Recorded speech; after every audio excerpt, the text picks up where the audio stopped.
I'm Michelle Bernstein. Do you know what the most popular fruit in the world is? Here's a hint. I'll give you some wonderful recipes for this incredible fruit next on SoFlo Taste. This is South Florida. It's where I live and work. I'm Chef Michelle Bernstein. South Florida is more than sun, sand, and sea. It's a lifestyle of fashion, sound, culture, and of course, food. Food with taste from all over the world. Join me as we celebrate the food of South Florida and the people who love it. Join me as we experience SoFlo Taste.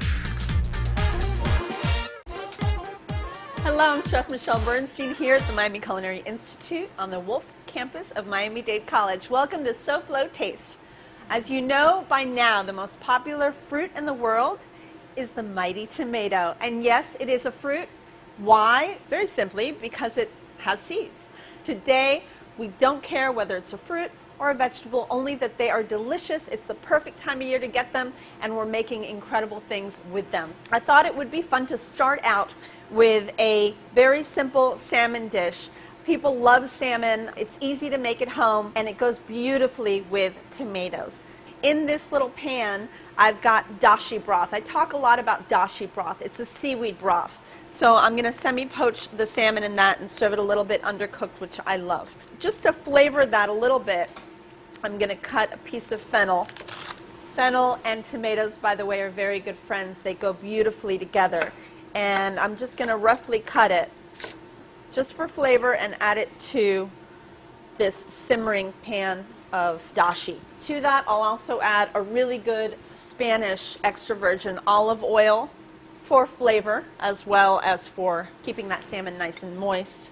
And then I'll add a little bit of shallot for flavor as well, a little bit of dill, and then it's ready. That's basically all you need. Now this would be a delicious cold poached salmon as well if you like that the next day. So what I do is I keep the skin side down and it goes right into that poaching liquid. And I don't cover it because, like I said, I don't want it cooked all the way through. I'm going to cook it for a couple minutes on the skin side down, and then I'll flip it over and finish the cooking process on the other side.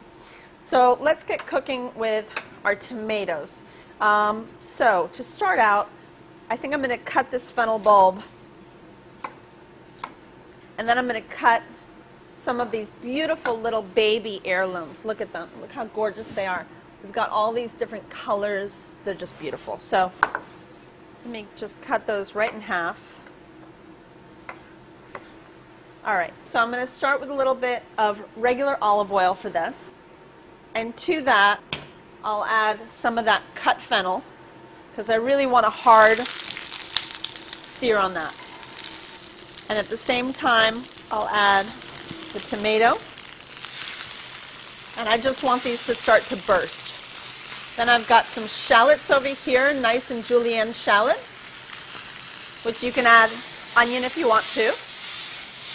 And we'll put all this over here. I'll eventually add a little bit of garlic to that, but I don't want the garlic to burn, and everything else will take a little bit longer to caramelize, so we're going to leave it for a minute. Right now I'm going to actually flip my salmon over. Now if you wanted to go without the skin, you can do that as well, but what's great about keeping the skin on this is that it actually keeps it intact. I'm going to drizzle a little bit more of this really good extra virgin oil right over the top. Now look how this is just starting to caramelize. That's exactly what you want. I'm going to add a little bit of salt and pepper to that. I'm using some sea salt for this one, the Maldon that I always use, the flake, because I love the texture, and a little bit of black pepper.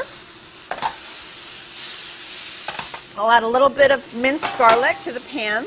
I'm not much of a drinker, but my body seems to really love sake. I'm going to add a little trickle into this pan.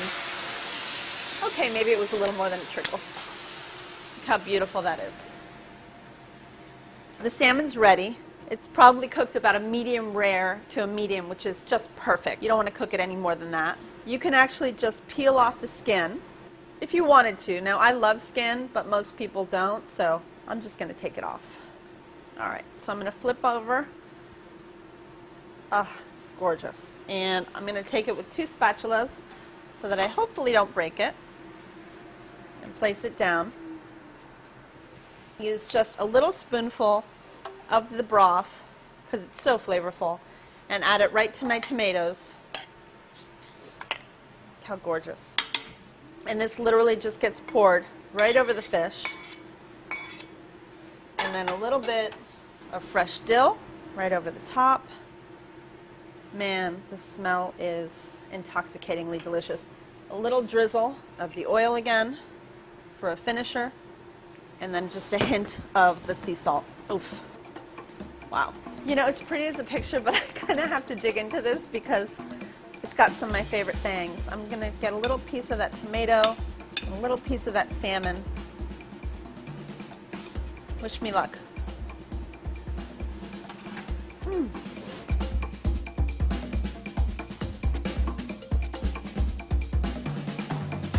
SoFlo Taste will return right after this.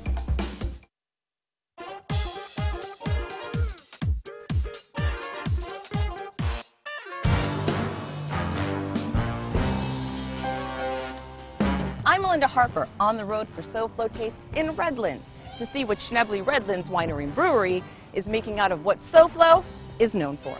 When you think of grape growing or wine producing, why not think out of the box of wine and into a bottle of wine made in SoFlo from fresh tropical fruit? Many of the wines that we make want to be described as having tropical fruit in them. So a Riesling wine's best description has lychee overtones. So with that, we started the winery in 2004. There was always the husband that was being dragged along by the wife, or the boyfriend being dragged along by the girlfriend. She wanted to go to the winery, and he was like, I really like beer. I love beer.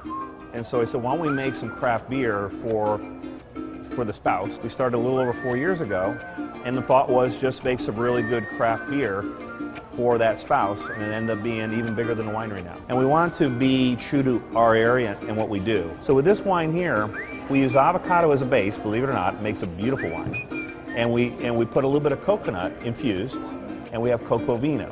And what exactly does that taste like? Pinot Grigio Chardonnay meets a little bit of hint of coconut. So it's not heavy coconut, but it's light coconut. It's our #1 selling wine right now. Listen, Melinda, let's do this. Let's stop talking about this. Let's go for a walk.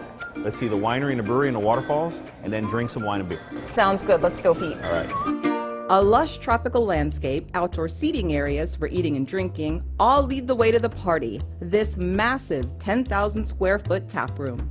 All right, here we are, Melinda. This is our tap room for Miami Brewing Company. Yeah, it's like the Chuck E. Cheese for adults, is what you were saying? That's what we say to everybody. Come here, have a party, on the weekends especially, and leave your garbage here.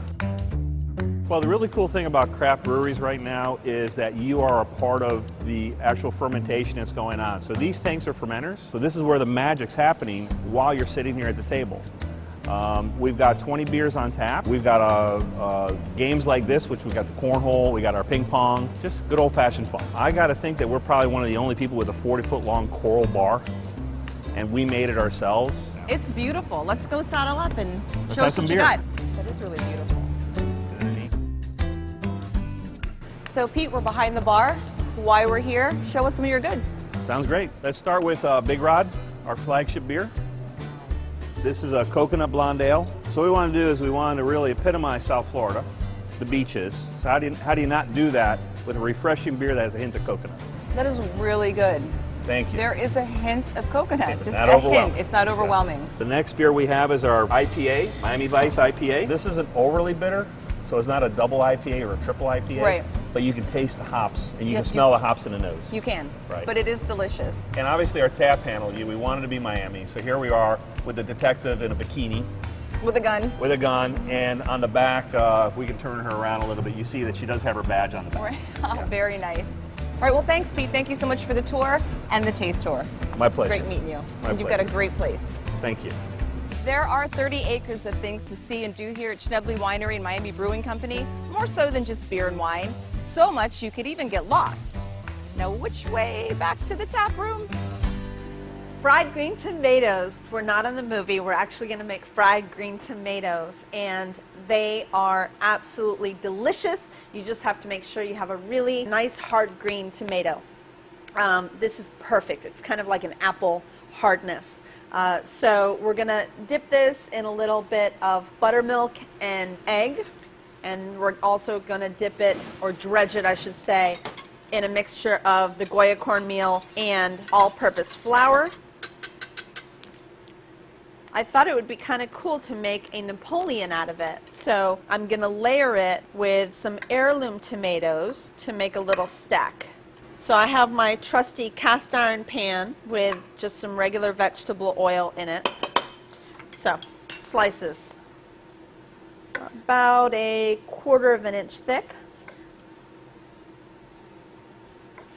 So I'm going to go first in the flour mixture, then in the buttermilk and egg mixture. They're crunchy and delicious. They're really tart. They go well with so many different things. You can even do like an arugula salad with them, or just even on their own with a little ranch dressing is pretty good too. So put back into the cornmeal flour mixture. You can even actually do this step, place them on a little cookie sheet, throw them into your fridge, and then when you're ready to fry, you can actually go ahead and do that so that you don't have to do everything while your guests are waiting. Yeah, that's good and hot. Now, this cornmeal is really nice and fine, which I love. It almost has the same texture as the flour. You can use different types of coating, but this has always been my favorite. All right, I'm going to let those fry up. What you're looking for is really nice and golden on both sides. I've got some beautiful heirloom tomatoes here. I think I'll use a yellow and a red. Oh, gorgeous. I'll slice these to make my Napoleon. About the same 1/4 inch slice as I did with my green. Look how beautiful these are. Look at the colors. They're just gorgeous. So when they turn golden, go ahead and flip them over. Remember, always away from you. Look what a nice crust they have. All right. I brought some of my favorite blue cheese today. This is called a Valdeón. It's a Spanish blue. It's just delicious. And I thought a couple of slices in between the Napoleon would be really delicious, as well as some fresh basil. So I am actually going to season the tomatoes now. A little bit of salt and pepper. And these are ready. Ooh, pretty. Always have a little receptacle next to you to receive these beautiful crispy tomatoes. And once they come out, I just add a little bit of kosher salt. Look how pretty they are. Great on their own, or let me show you my way. Take a little plate. Start with one fried green, one heirloom, and a little piece of cheese, like so. One more time, fried green, heirloom, and another piece of cheese. And for me, I think I'm just going to go with a piece of cheese and a fried green. And then I'm going to take some good extra virgin right over the top. I've got some really pretty aged balsamic, which is almost like a syrup. It's really delicious, and I go sparingly with it. And then just some fresh basil, and let's check it out. Next up, I'm going to show you how to make the famous Spanish pan con tomate, or pan con tomate. See you soon.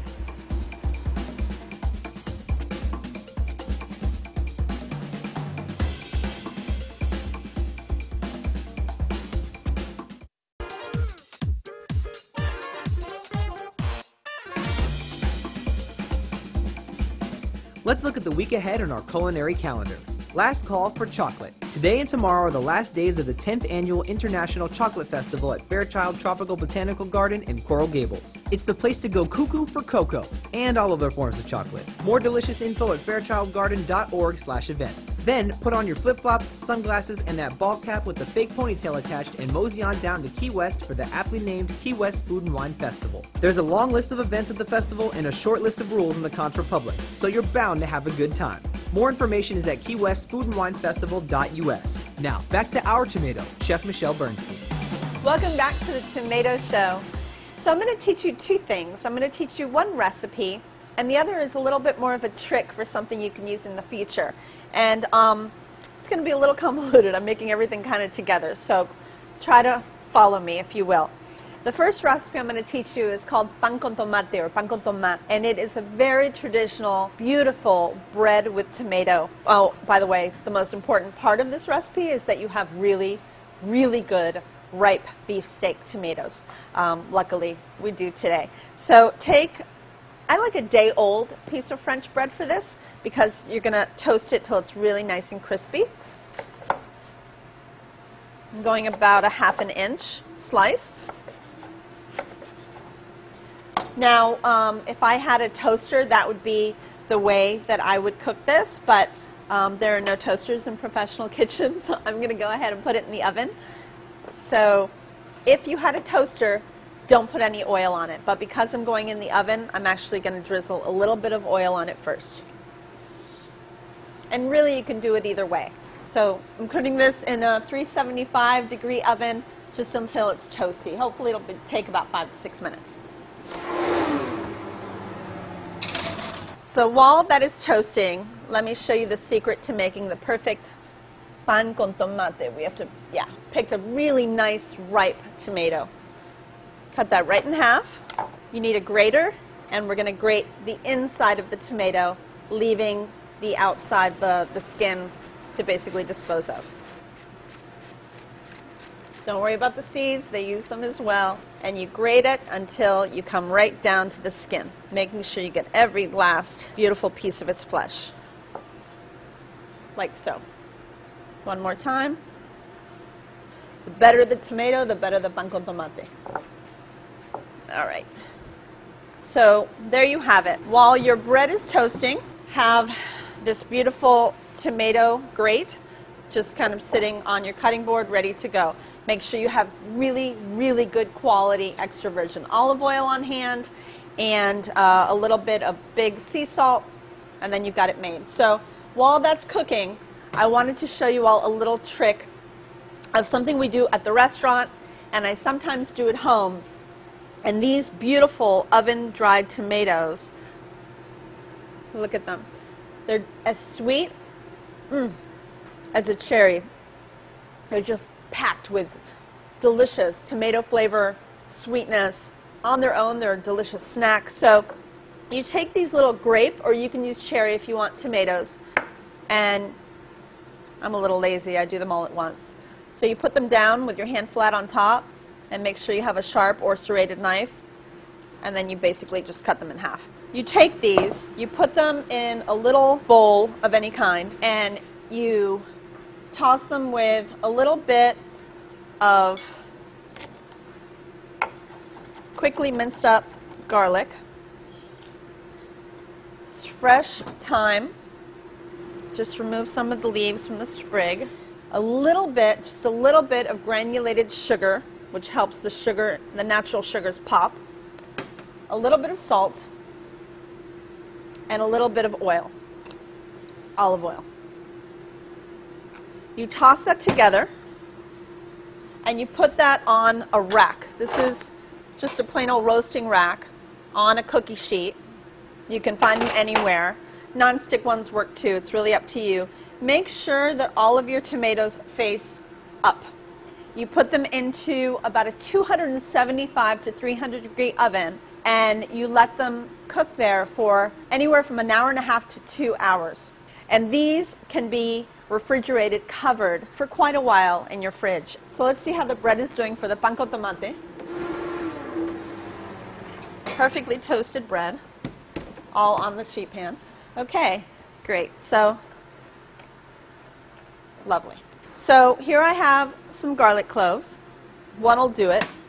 You rub the garlic on the bread. It's just so delicate, but it really comes off on there, especially when it's warm. Put the bread on your serving plate, and then you take your tomato and you spoon tomato right over the bread.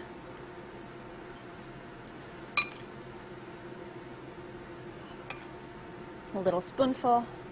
Great.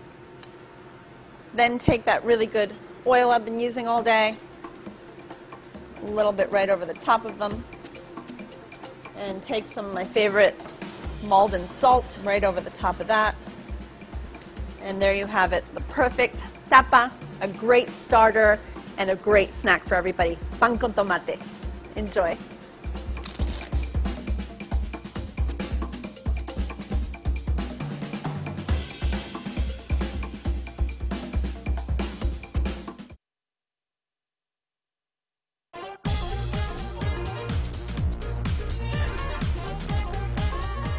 Thank you so much for joining us today here on SoFlo Taste. Try these tomato recipes and please let me know how they were at SoFloTaste.com or Facebook or Twitter. Join me next week on SoFlo Taste, where we are all about my favorite, citrus. I'm Michelle Bernstein, and I'll see you then.